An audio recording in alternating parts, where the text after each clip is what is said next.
everyone, I'm Soma Fuad.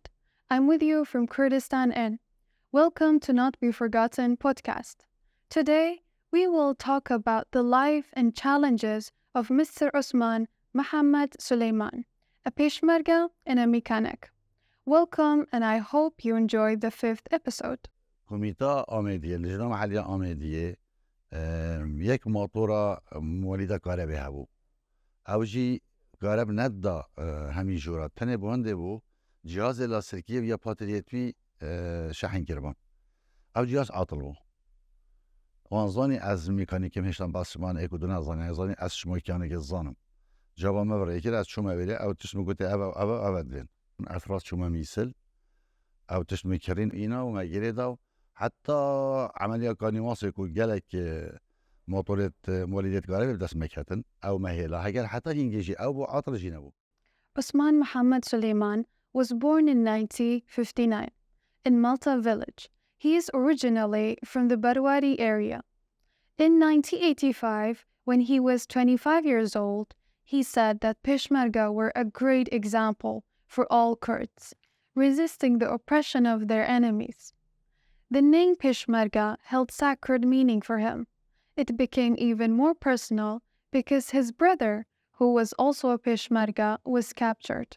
While working in secret, after Saddam took power, leader of Ba'ath regime, in 1979, when Saddam announced an amnesty for the Peshmerga. But if any family had a member that was a Peshmerga, their entire family could be jailed in Iraq, facing threats. Othman and his older brother had no choice but to leave their family behind and flee to the Barwari area. Joining the Peshmerga was a profound experience for Othman, even though he felt he was too old at the time and might not be able to contribute much. It gave him a sense of purpose, holding a weapon for the first time, despite it being a symbol of death, filled him with a sense of freedom. He finally felt he could stand up against Saddam's oppression. The Al-Madi local committee had a motor generator that was essential for charging the batteries of their transceivers. But when it stopped working, they turned to Othman. Knowing he was a mechanic, they asked him to fix it. He told them what was needed, but at the time, if you weren't officially recognized as a Peshmerga by the Iraqi government, you could still visit Baghdad safely. Othman suggested he could go get the tools, but the committee insisted they would handle it. After a month of no success, they asked him to go after all. Othman went to Mosul, retrieved the necessary tools, and managed to fix the generator. Before the war, Othman had been an agent for an African company bringing tools and had official permission from the Iraqi government to acquire a truck. He entered into business with a relative, but once the war began, all work stopped. Othman also had a garage in the Malta area, where he did mechanic work. His older brother entered into a partnership with a man from Mosul to run their car wash and garage business. They had a great reputation, but after the war, when they returned, nothing was left of the business.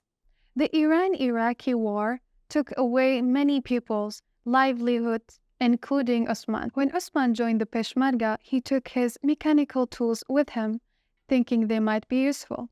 The Peshmerga dealt with armored vehicles and heavy weapons, and all of them needed maintenance. He carried his tool bag with him everywhere, always ready to assist with mechanical work. In the Sotki regiment, the Peshmerga managed to capture a tank for the first time, but they couldn't take it back to their area. Othman removed the tank's ammunition, known as bagata, and its transceivers cables, thinking they might be useful later on. Othman even took his partner and his 4 children with him, and their situation was very dangerous. They had gone to Barwari, which was considered a military zone and forbidden by the Iraqi government. Anyone found in the area by the Iraqi military had no right to live. Life was hard on Othman as a Peshmerga. They became guests of the local Kurdish people. and it was also very hard for the Kurdish people to provide for themselves. Othman found it hard to ask for food, but the Kurdish families fed them and washed their clothes. They had no official support, relying on the goodwill of others, relying on the goodwill of the people. Later, large operations began, and the PDK decided that weapons captured during these operations would be distributed among the Peshmerga.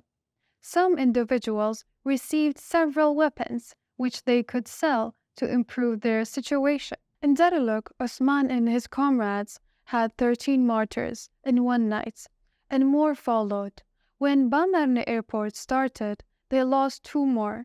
They all knew each other, and each loss was deeply felt.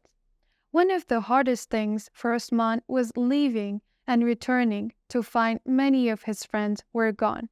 Kurdish nationalism overpowered political partisanship. Although Duhok's political leaning were mostly towards the PDK, the PUK was also an ally of the PDK. Othman experienced a strong sense of Kurdish unity. The Peshmerga were seen as angels, something sacred. They didn't ask each other about political affiliations, and even members of the Communist Party fought alongside them. During the revolution, Othman formed deep friendships, bonds that felt stronger than death because they had been forged in battle. One of his closest friends was Said Bamarne. The two of them were together in Kanimasi when an RPG exploded near them. Othman even remembers the metallic taste in his mouth as they turned to another side and were shot at by a BKC, which ended up hitting Said. These friendships were different, he said. There were no boundaries between them. The Golan Revolution was different for Othman. He was older, more experienced, and actively participated. Once a filmmaker, Robert Greene, came from Britain, accompanied by Mr. Hoshyar Zebari and a translator from the leadership. Othman was with them during one of their rides, when their car broke down. Fortunately, Othman had a spare part for the broken piece. Always prepared, he asked them to give him 5 minutes to fix it. Robert was surprised when Othman changed into his work clothes to keep his uniform clean. He even filmed Othman fixing the car, and soon enough they were back on the road. Othman did whatever was needed to help them survive. Thank you for staying with me to hear about Mr. Othman Muhammad's story. Stay with us for the upcoming episodes to hear more interesting stories of lives of noble Peshmergas. Give us your feedback and hit that like button.